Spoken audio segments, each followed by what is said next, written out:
All right, so let me talk about let's come inside our organizations now. Although everything I'm about to say applies for multi-sector work as well, but particularly as I think about organizational effort, there are some things that we have to do to increase our collaborative intelligence.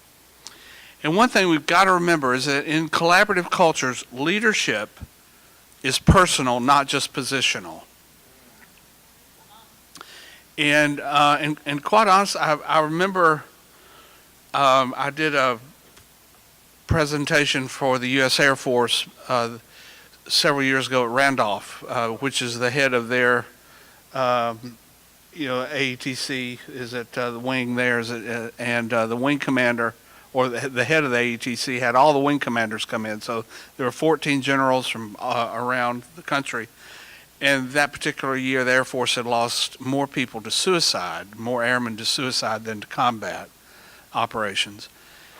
And so they were talking about the culture of the Air Force and what is it about the culture that could be addressed that could help with that situation.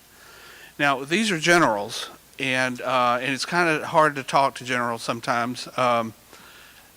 In the sense of what I was trying to encourage them is in a hierarchical organization, the higher up you go, the more removed you are from, the folks, the grunts, the people that get it done, the in this case, the folks flying planes and taking care of business. And I was trying to encourage them to remember, because particularly the younglings in the Air Force, although suicide now in the Air Force has jumped generational boundaries. In fact, all our military, our military is under enormous pressure, family collapse and stuff, because of the fact we've been at war longer than we've ever been at war.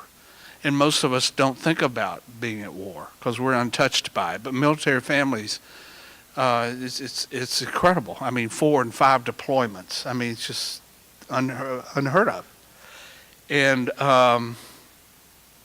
So we talked some part of that day about how do we let these younglings or folks that are way down in the ranks have access to some of the life wisdom and emotional health of folks that are older and have figured some stuff out, rather than just being classified as functionaries. Now, in your world, how that might translate is that if you want to be perceived as a collaborative leader, you actually have to collaborate. I could say that differently, but you kind of have to go first. And because the people are not going to, they may respect the position, but it won't have the impact of marrying your personal stuff with the position. Then you get really effective. I'll talk about some personal signature themes at the end of our time. I'm headed that way. Collaborative cultures also have a high degree of initiation. People inside the organization can initiate, not just respond. So that, and one of the key things for adaptive leadership, by the way, if you've studied that at all, Ronald Heifetz, Leadership on the Balcony, again, Harvard School of Government, is adaptive leadership has to protect the capacity for naysayers, particularly, to be able to have a voice.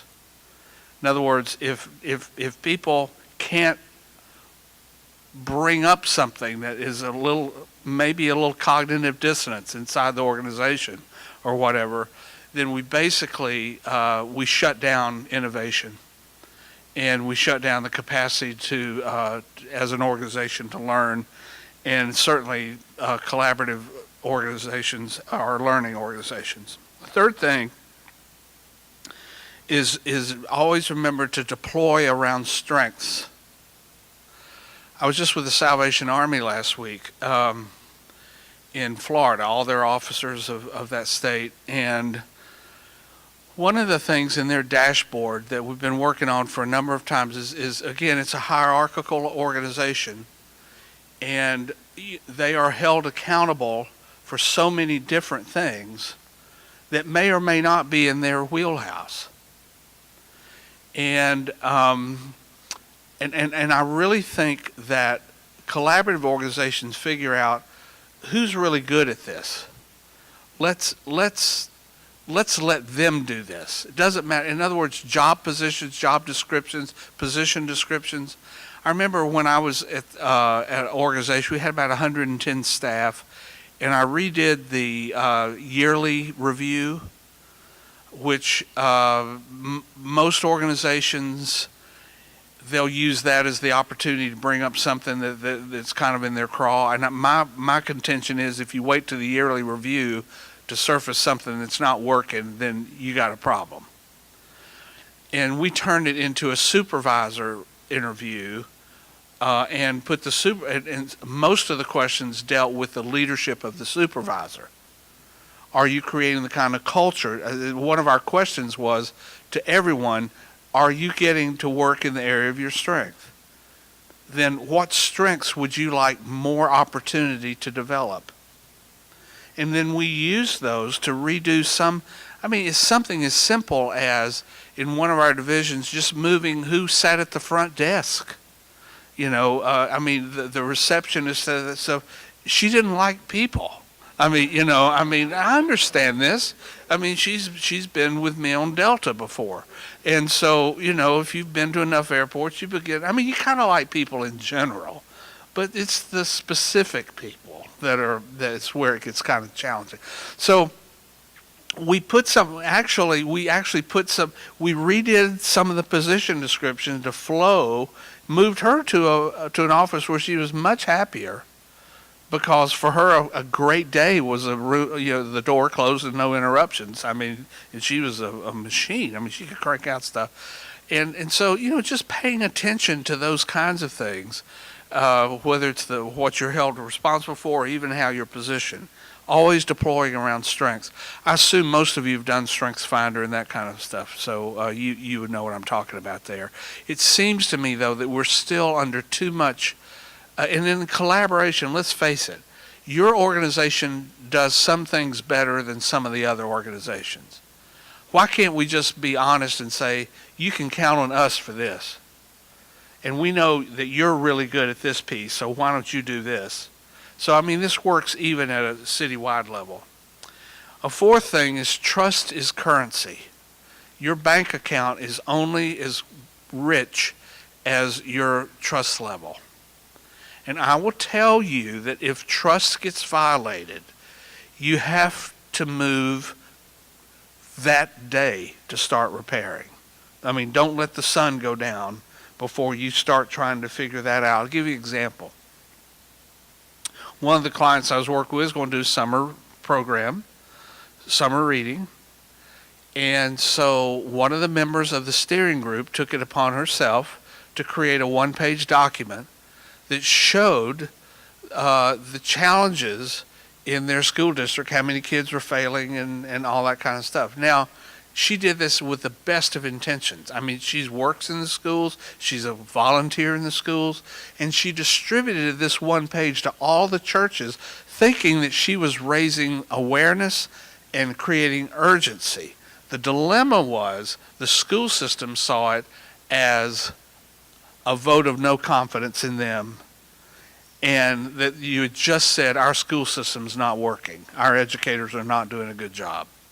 Trust was drained, boom. And by the way, this is in a community that's not heavily populated by church people or Christians, non-Bible Belt area, a little suspicion anyway, and it took 6 months to repair. Lots of coffees, lots of dinners, lots of conversations, but boy, if you don't have trust, then it is really easy to bankrupt really quickly, even if it's not intended. Now, by the way, that deal is doing fabulously now, but it really owes to one of the two champions taking it as his personal mission to repair that trust. And he stayed after it, and it never would have happened without that.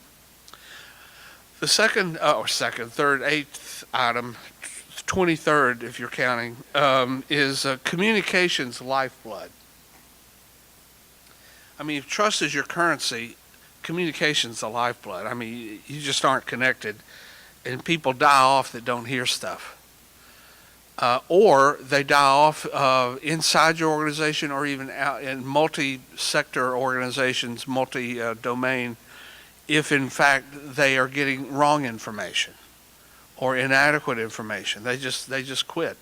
And we tire as leaders of saying stuff long before people tire of hearing it. That's very hard for us to understand, because we hear ourselves say stuff all the time. And it was Drucker that said, about the point in time that you are sick unto death, he wouldn't use that, he was probably using more sophisticated language, but about the time you're about ready to throw up if you hear yourself say that one more time, people are just beginning to hear it. And I know too many organizations, they keep changing their vision statement, they keep changing their emphasis, they keep changing, they just do it way too quick. So, you know, some of those, even in commercials, you know, on television, stuff like that, they're on to a great ad campaign and then they switch on to something else just about the time people are getting it. That's not innovation, that's poor communication. Clear expectations is another factor that's absolutely essential for raising the collaborative IQ. Some of you said this when you talked about what made your best collaborative experience, made it that way. Everyone knew what to expect. Now, if you don't have clear expectations, then there's a lot of finger pointing. And so, of course, one of the things you do that great leaders do before they leave meetings or sign off on the Zoom or whatever, is, you know, now who's doing what, by when, and who's involved, and how will we know we're winning?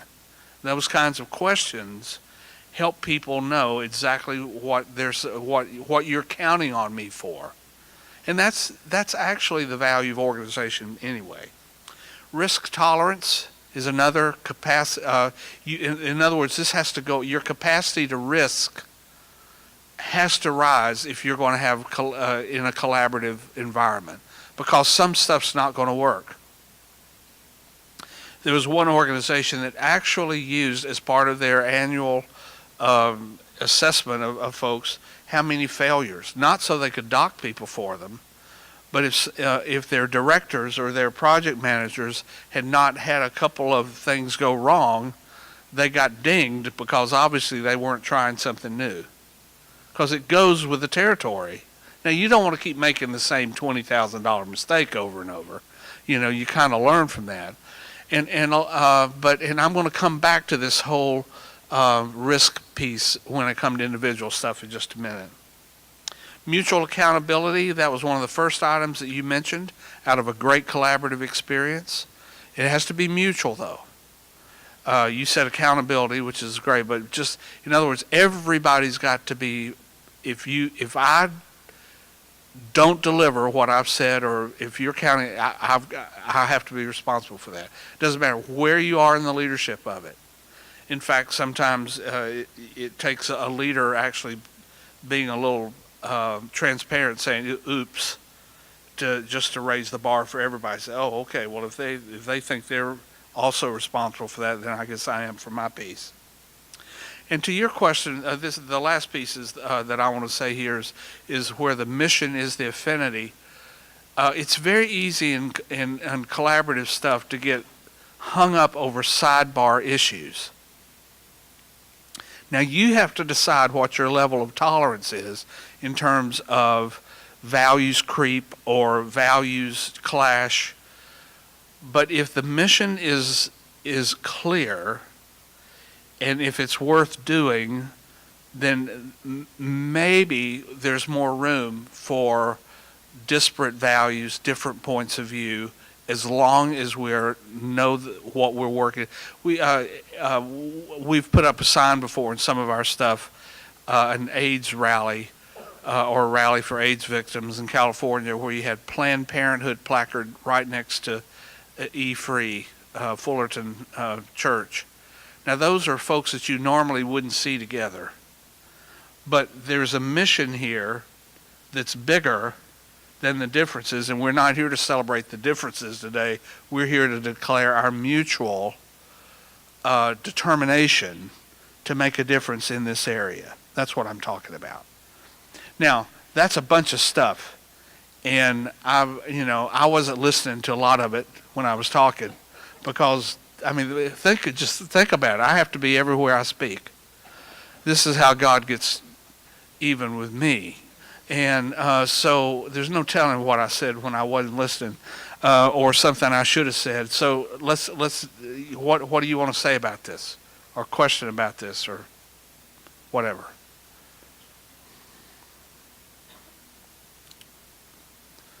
Can you elaborate a little bit more on? No. Oh, it doesn't matter what you finish with. Gotcha. Yes, on what piece? I'm sorry. Not just responsive, like creating a culture of initiation, not just Yeah, I'm kind of curious why I put that on there myself. But I can make up something, because I'm a consultant. And then if you don't understand what I'm going to say, then you're just not ready for it. Because I got to work in the return visit, because I'm a consultant. And I'm sorry that you have to leave, but I think this is a good leadership role modeling. Hey, don't talk to people on your way out. If you're going, just get out. Oh, you trying to get up a mission trip going here? How many other people? All right. What was the question again? initiate versus not just responsive. Some organizations, people need to be able to raise questions. People need to be able to make observations, comments. In other words, if everyone's told, just sit there till we ask you for something, or, well, that's not in your deal, you shouldn't worry about it. But high collaborative organizations, people are bringing up stuff all the time. Even, one department to another, or just something. There's people can personally initiate even projects.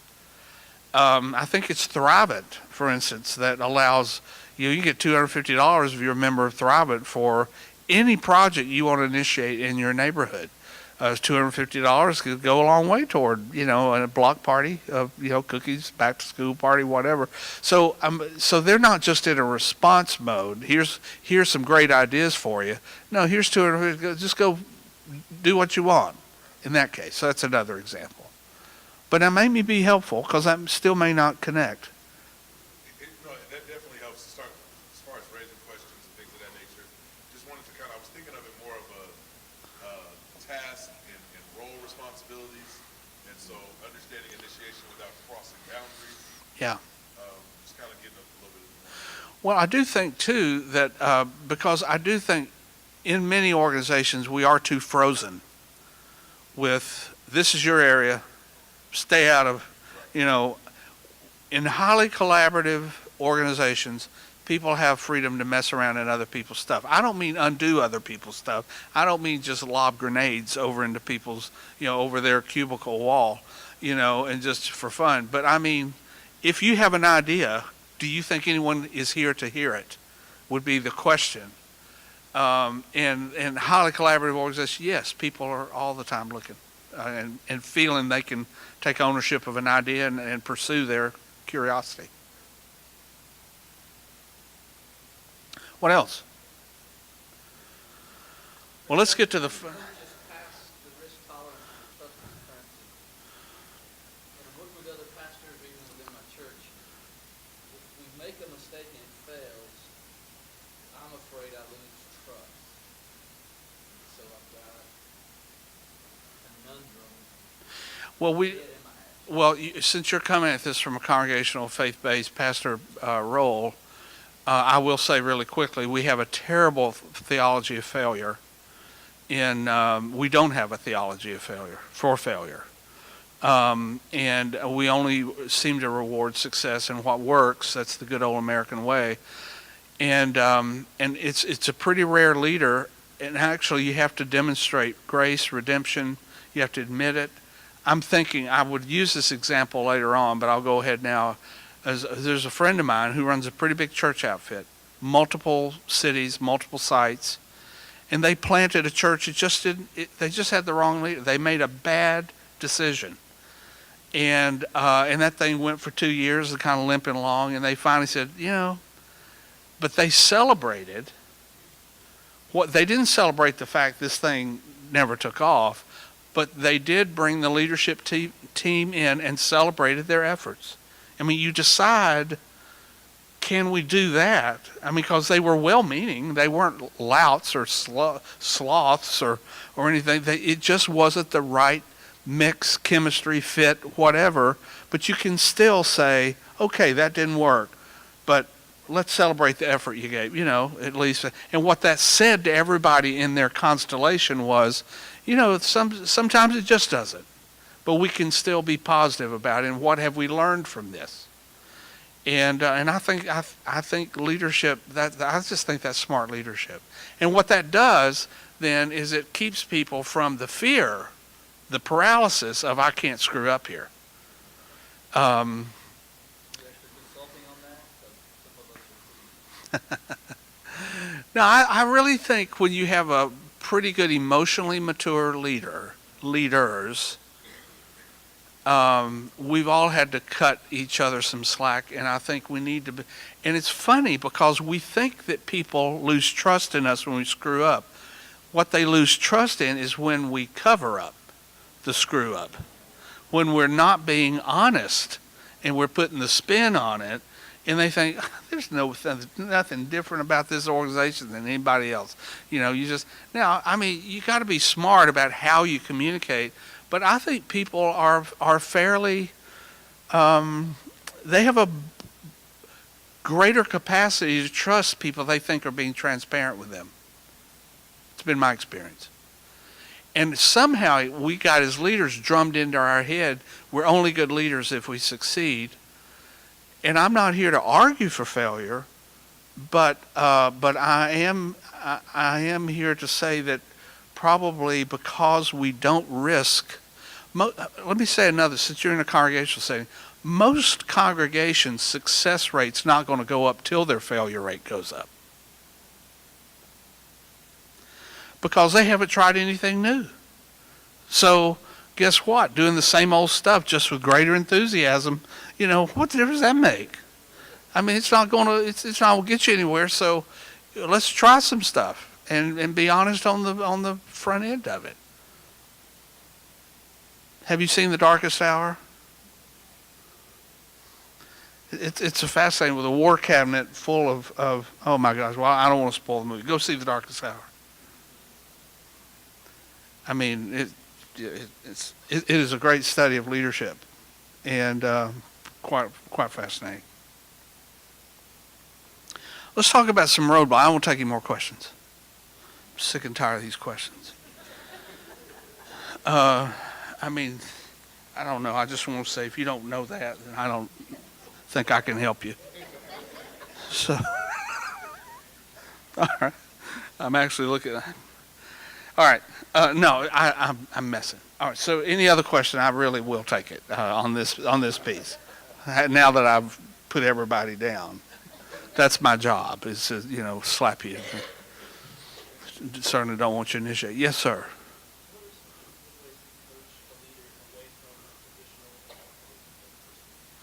Could y'all everybody hear the question? When I do hand-to-hand combat with leaders, in-depth consulting, we have to look at behaviors. And most leaders just want you to evaluate them on their intention, not their behavior. People are evaluating you on your behavior because they don't know what all's behind the intention and stuff. They just know how it came down and how it impacted them. So I work with leaders about what are you doing? Literally, how do you spend your day? How do you spend your week? What are you signaling by what you are doing to the people in your leadership constellation? Which means that if you're trying to become more personally engaged in stuff, then we probably have to figure out some stuff for you to quit doing so you can reallocate yourself into more engagement in a particular role or whatever. There's no template for this, but this is hard work. Hard work. Yeah, you bet. I mean, we all kind of want to be evaluated, don't we, on our intentions? Well, I didn't mean to, but man, I've done that before when I say to people, I'm thinking about a group I was working with, I highly offended a person that I was just having fun with. I thought she was having fun too.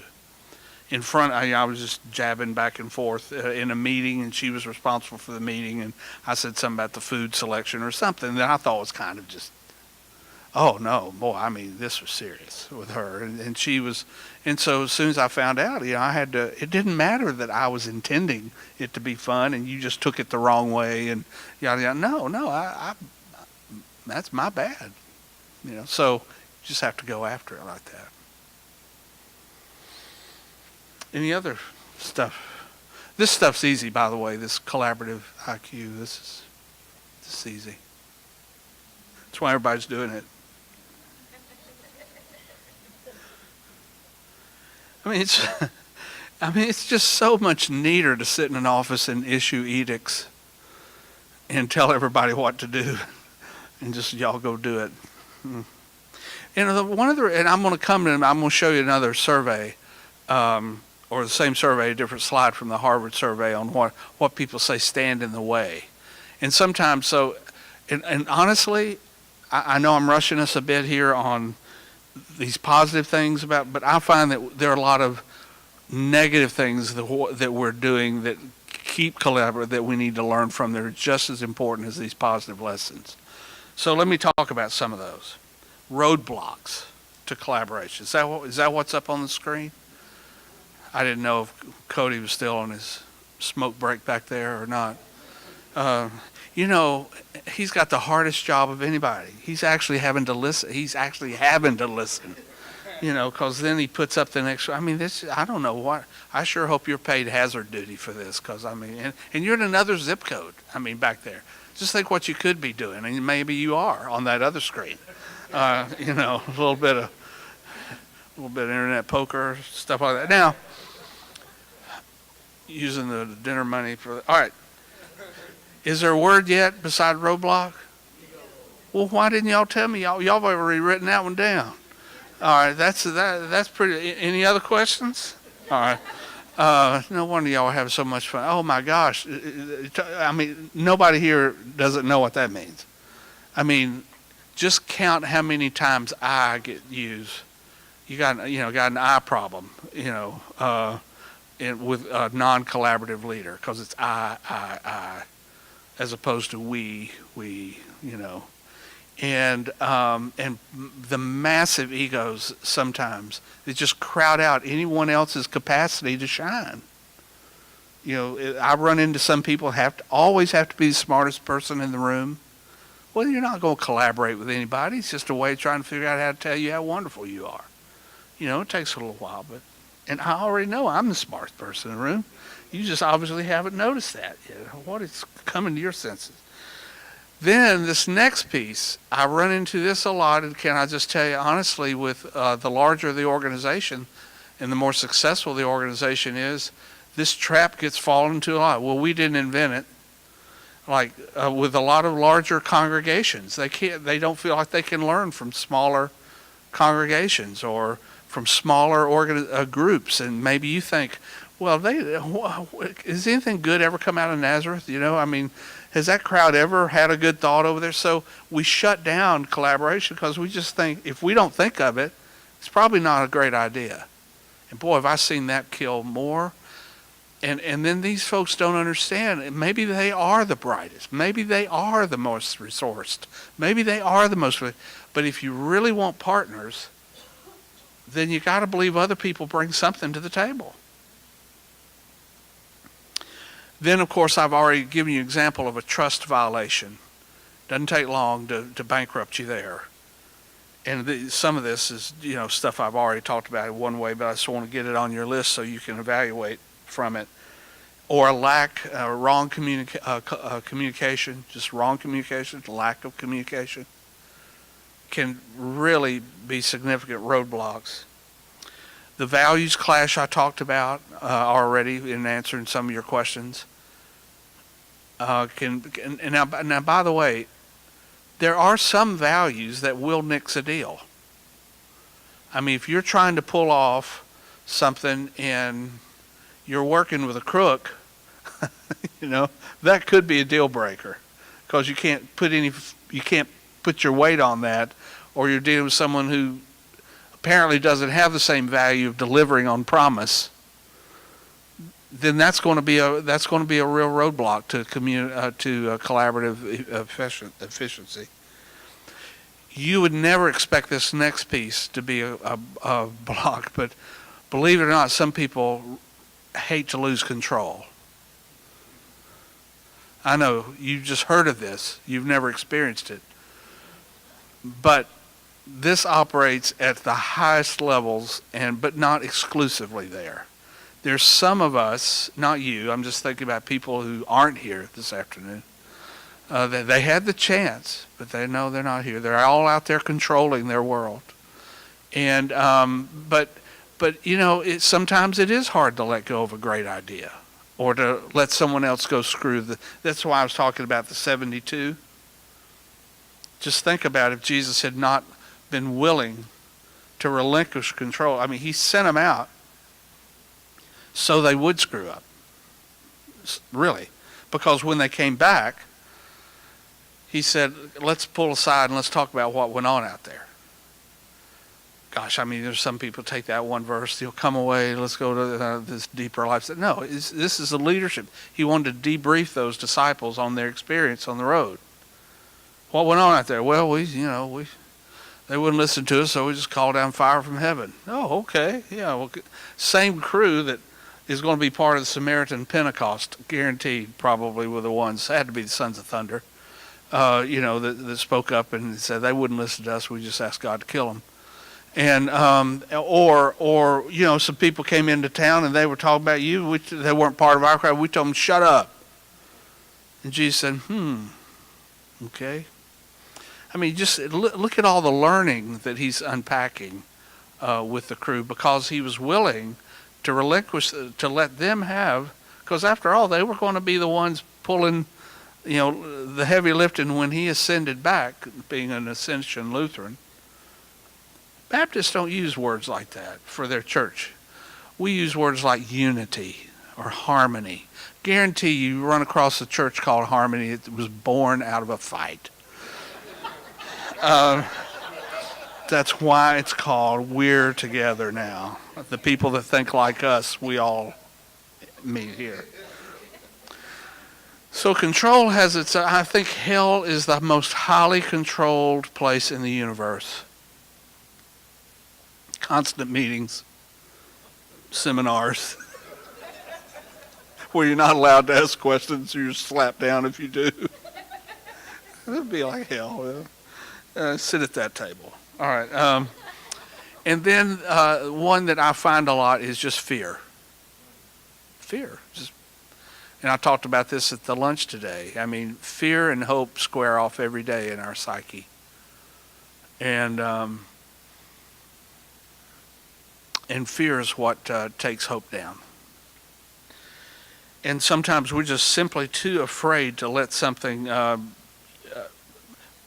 we're too afraid to risk it. Or maybe we're too afraid to let our own stuff hang out there and realize, I mean, I work with a lot of folks in the church world, for instance, that we know that congregational modality of attracting people to a Sunday gathering is, it's not a bad exercise, but the number of people who are susceptible to being congregationalized in America is a fast dwindling group of people. I mean, just simply, I mean, even the people who go to church go less often. I mean, you have to have 20% more people in your constellation than you did 5 years ago just to stay even with your Sunday worship number. Because your core members are gone 20 times a year now. I mean, once a month, they consider themselves to be a real loyal supporter. So you've got but we don't know what else to do. So we're just kind of afraid. I mean, I wasn't trained to be in community development. So I'll just keep having church. But you got to figure out, and I will tell you, oftentimes, even in some seminars, I'll have people share with each other, so what are you afraid of? And I will tell you, the enemy whose kingdom we are invading with the kingdom of God loves to whisper fear to leaders, and he does it all the time. If you're not dealing with this, I don't know, maybe you're just not listening, because I suspect that if you're really putting a dent in the darkness, there's some anxiety that's being led you. And this is why don't be afraid is the most frequent command in the Bible. And by the way, it's an interesting, I use the word hope today because the catalyst of hope is what Six Flags is, or now the coalition of the catalyst of hope or something. But Jesus never used that word. Now check me out on this. I have not checked this out. I took it from somebody, but elpis, the Greek word for hope, because with Jesus, it's all realized. He's not waiting. But he's God. He's got a leg up on us. The rest of us have a future orientation. We're waiting for something to be delivered. For Jesus, it was a done deal. If he said it, it's done. It's finished, it's finished. And it's fascinating, isn't it? Because he didn't have to. For him, he saw everything as a realized kingdom moment. So whatever you have to do to battle fear. Now, I will say that you will probably not battle. One of the strategies of the enemy of the kingdom of anti-life that he employs is to isolate leaders, because it's easier to take you down if you are by yourself. And so one of the antidotes or the strategies to combat fear is to stay connected. When I see leaders begin to move away and be harder to reach, or just become more and more isolated, then it doesn't take long. Paul, think about this. Even Paul, Paul was always around a crowd, right? He was Paul and Barnabas, Paul and Silas, Paul and Mark. He sends everybody back on the second missionary journey. He sends them all back to look after the churches born on the first, and he's by himself before he goes into Corinth. And and it's the lowest part. It takes a visit from the Lord Jesus himself to get Paul through the night. Because when a leader is isolated like that, you are easy pickings. So, for what it's worth, who is it that's encouraging you to stay at it? Who can tell you, don't listen to that voice. Don't be afraid. I am with you, Okay. And by the way, it's good to have God on your side. Doesn't hurt, but it's also good to have God in flesh around you. Telling you, you can do this. You can do this. And again, so who you're listening to, there are leaders who are more. They can hear the one nay voice in 1,000 positives, and they camp out over the negative voice. And I can tell you, if I'm the leader, if I'm the devil, and by the way, I've been nominated for that role and elected by some, but if I'm the devil and I figure out I can distract you like that. When I was in junior high school, this shows you how old I am. So we used to have these school assemblies where we could, without having to go through metal check and everything to see. Every week we had a school assembly, and we were trying to beat the Ruskies to the moon, and so science and math were. So we had all these traveling science people that were doing all these little things at schools, and they would do these experiments on stage, and all to get us jazzed about science and all that stuff. So some of us would, join, get up our sign. Anyway. So I remember this one particular, he was doing he showed a film. Now, a movie was a big deal. I mean, when I was a kid, if you got to watch a movie at school, I mean, that was a big deal. And it wasn't a DVD you just plug in and say, remember those big old, some of you, those big old movies that had hubcaps I mean, the reels were this big around, and there was like a mile of stuff that the film had to go through, and it had to go around the sound drum just right, and it wouldn't click in display. And you always had, I mean, if it worked, it was like magic. None of this push a button and something comes up. So the lights go down. The movie works, and it opens up on a frog. Now, we soon learn that it's a slow-mo movie because the frog looking straight at you goes blink, and then blink. And then a shadow comes in up in the upper corner, and this moth, like a 747, comes into view, working his way across the screen, and this frog's eyes are tracking that moth. Right, blink, right across. The head's not moving. And right as that moth's about to go off the screen over here, frog opens his mouth, tongue comes out, wraps around that moth, brings it back in, closes his mouth, blink. I mean, it's, Now, why in the world? So cut the lights back on, and the science guy says, well, you can tell from this that frogs are attracted to motion. I mean, they'll even eat a BB rolling by. And I thought, now that is a testable scientific hypothesis. And, being scientific and all. So I used to shoot marbles when I was a kid, and I had a little can of BBs. So found a frog out off our patio, and because I had them all over South Carolina, they're just everywhere. And so I shot BB, and the frog sucked it up. Holy cow! Then I shot one over there, sucked that up, and I just started shooting BBs back and forth, and that frog just sat there, just sucking up BBs till couldn't move. I mean, and how do you help a frog get rid of the BBs? I don't know what. Anyway, so the point of this story, if I can remember it now, is that, if I can figure out that you'll eat BBs, I'll shoot you BBs all day long.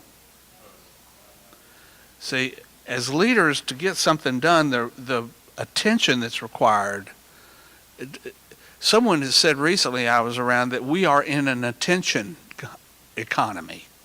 Who can, what can get your attention and what can hold your attention? And the distraction is one of the key tools. And the stuff that you're going to try to do in your neighborhoods, like literacy rates and food challenge and human trafficking, or women having in crisis or whatever, those are big deals. And it takes somebody being able to stay on it and not flavor of the month stuff.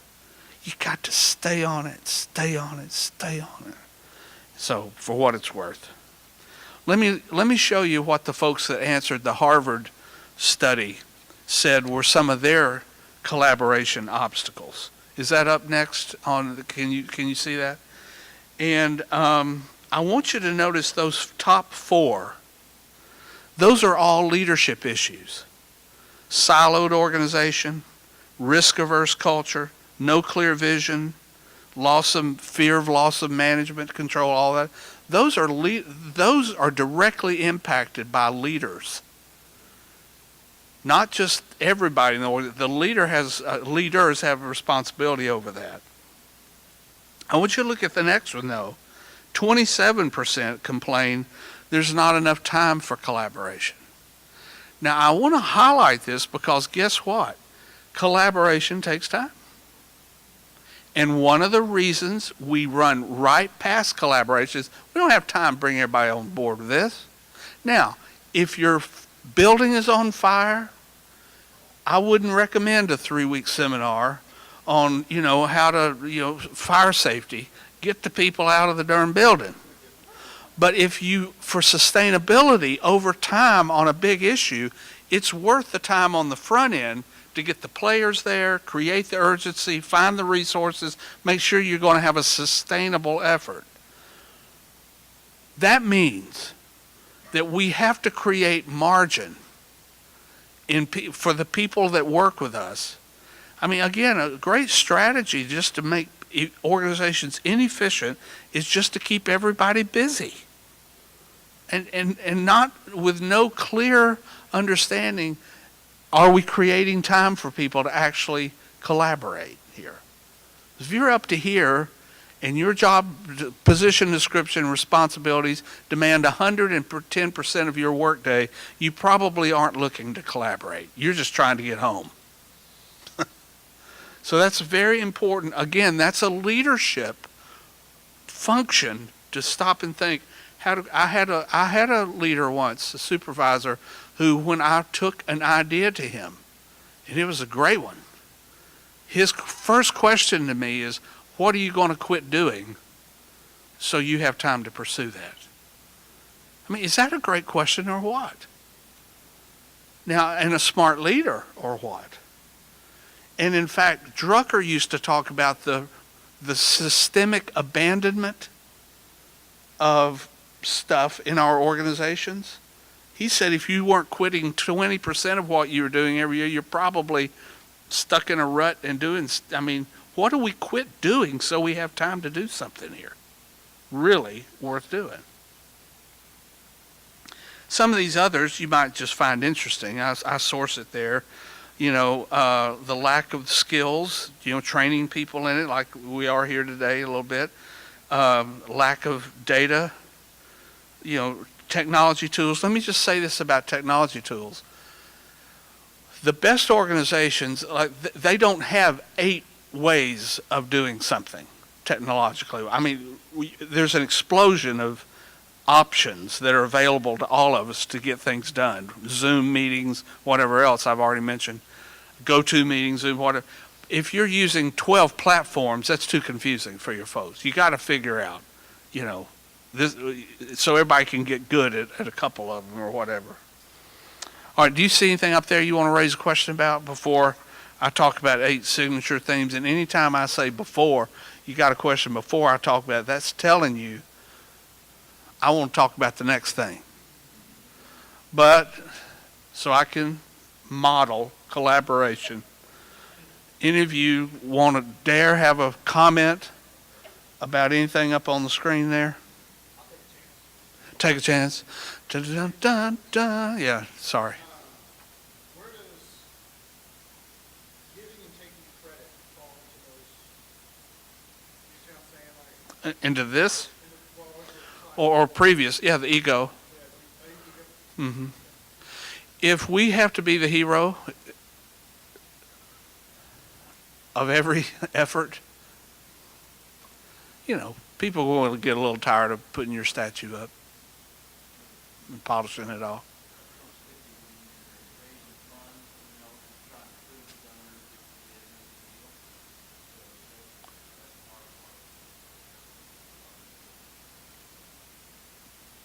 Yep.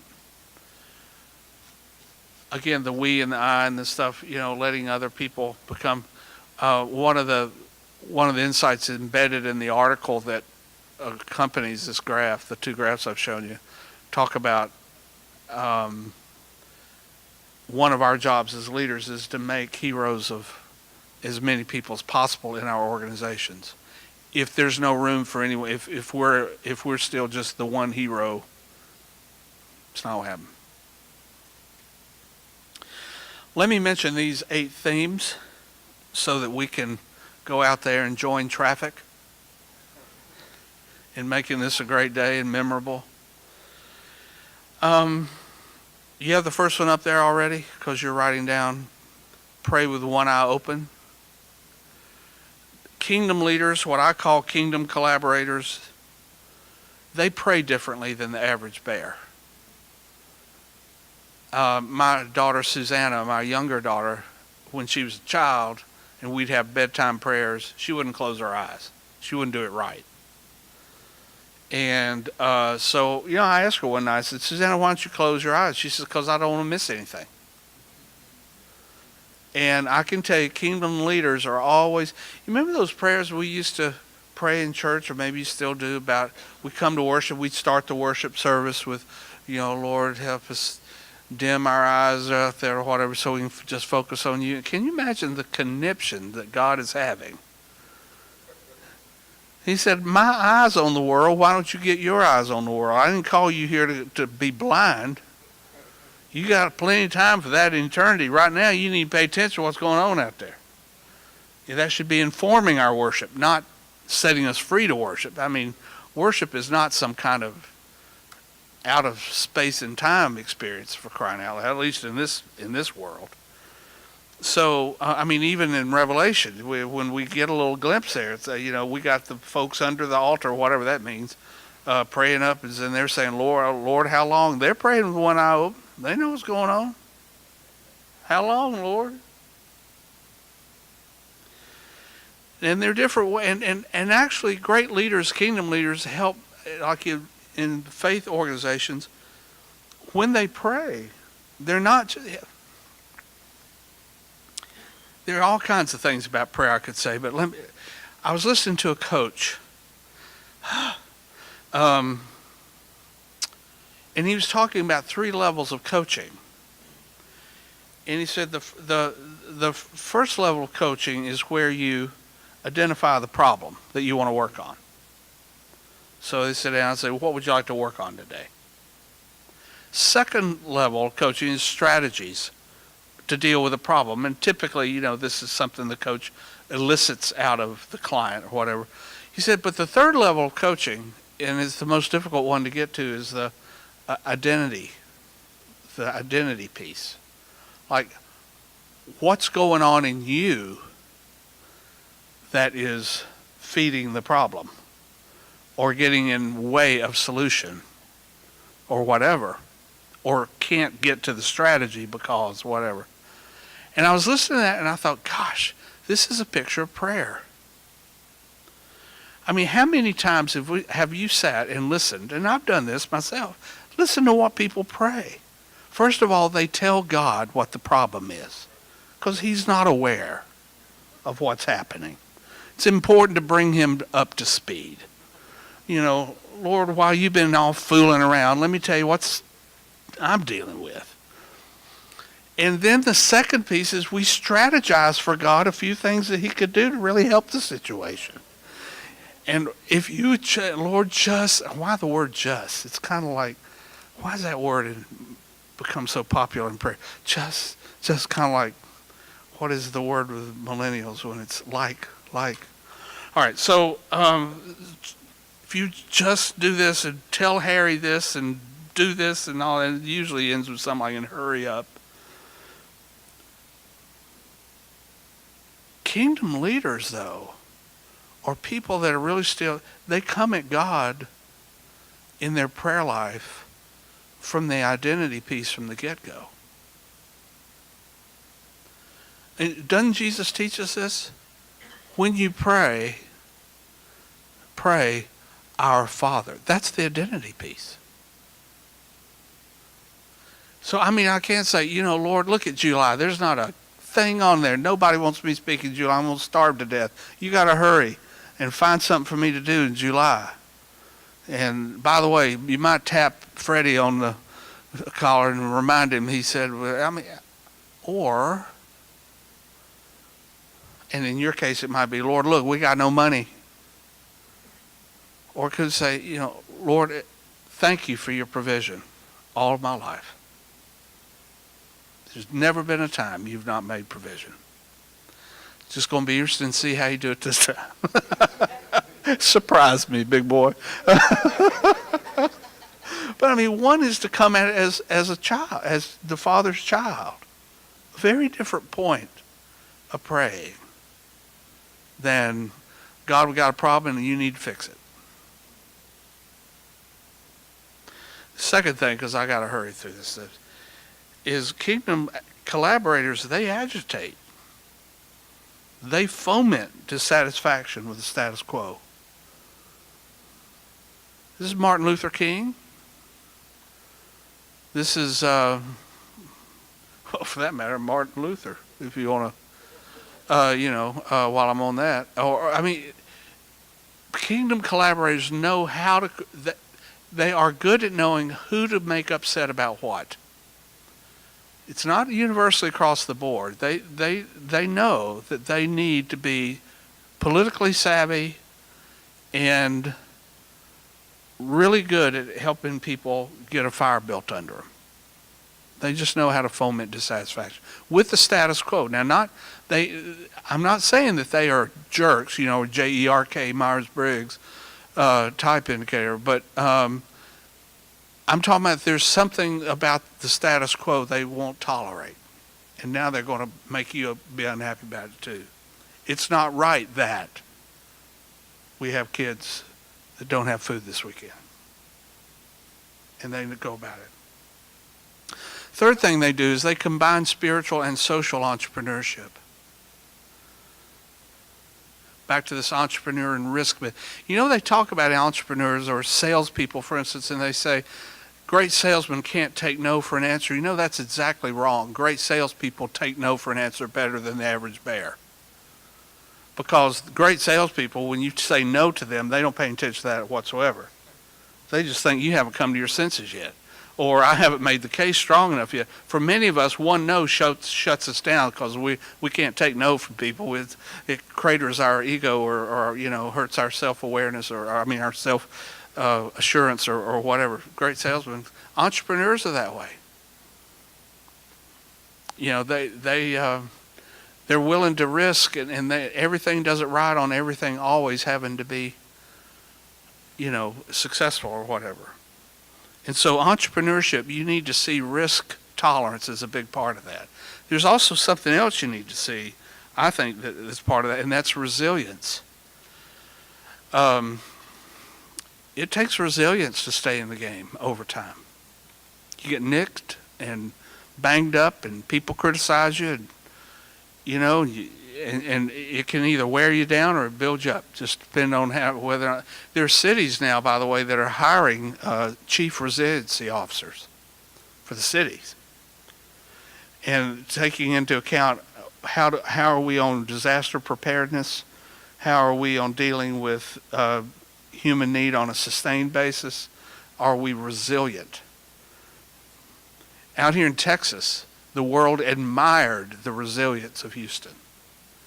That was the story. Look at what those folks do for each other. And, they're not waiting. I love that one interview I heard. We're not waiting on federal government to send somebody down here to, drain the swamp or what. We out here. That's Texas. That's it.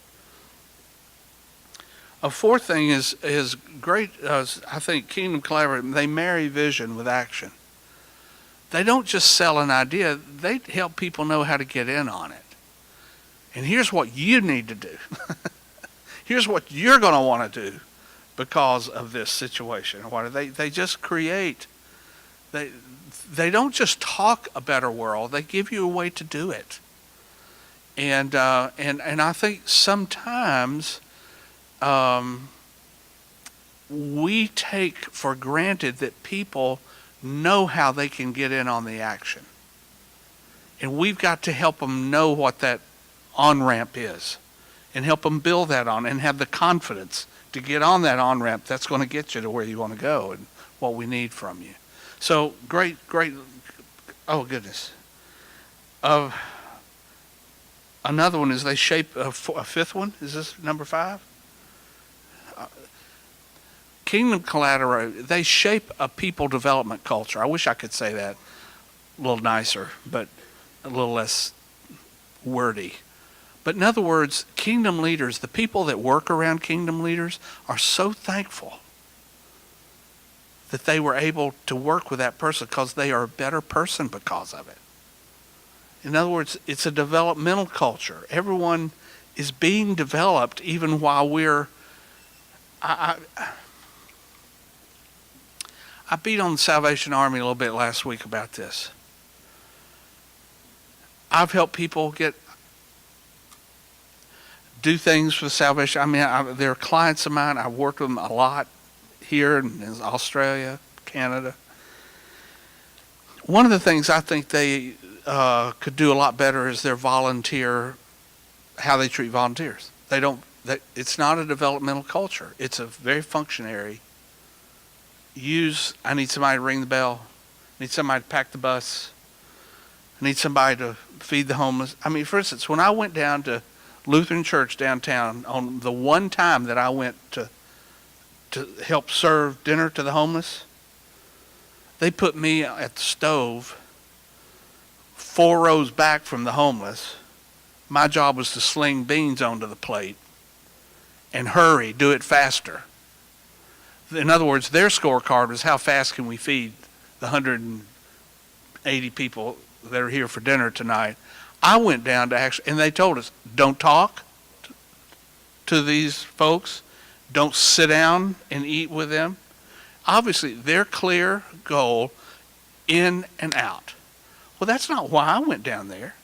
You can hire a monkey to sling beans on a plate, I went down there to minister to homeless people. Now look how that and have I raised any more help for them to do that? Well, double heck no. Feed you, yes. Or at Christmas, when I've talked groups of people there'll be 300 people stuffing the buses with toys and stuff, sorting toys stuff. It's huge.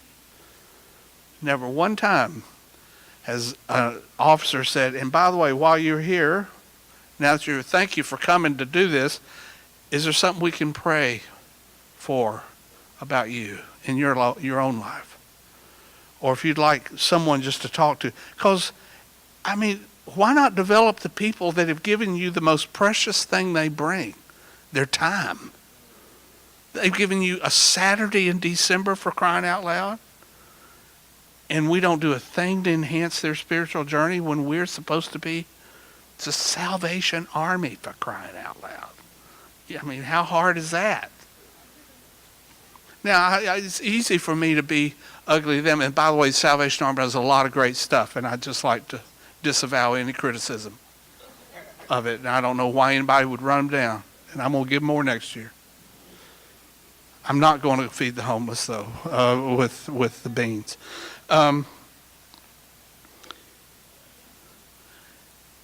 Your volunteers, the people, it's just as important. The mission of God extends to them. Your staff, the mission of God extends to them. It's not all out there. In fact, I would even say the mission of God extends to you. God is just as interested in turning you into a person as he is anyone that you're ministering to. And turning you into a person is God's hardest work. Think about it. He spent 6 days creating the universe, took a day off. He set aside all eternity to work with us on becoming people. It's very labor intensive. I got to hurry here because it's 2 minutes till 4. My contract calls me to quit at 4. Curiosity. That's a mouthful, isn't it? Kingdom Collaborator. They're curious. I mentioned StrengthsFinder a minute ago. The man who developed that was Don Clifton. He was chairman, CEO of Gallup Organization. One of the most curious leaders I've ever been around. He was 76 when I met him.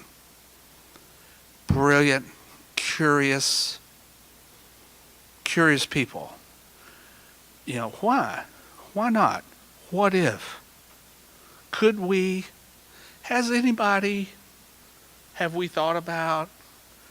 Just that creates collaborative, that invites people. Is there something we've never thought of before here? Just 2 more, because I just got to mention it and we'll take off. Kingdom Collaborators are good at calling the party. And I'll tell you why. It's because they have built the relational creds with people. Because they are people developers, because they are prayers, they are abundant thinkers, all that stuff that goes into all that stuff up above that I haven't unpacked. they've got the relational creds. They can call the party. People will show up. Because I know that Susan is pulling for this community or whatever. And then the last thing is they maintain a pain-tinged optimism. They're optimistic, but it's a pain-tinged optimism. It's Martin Luther King's speech again.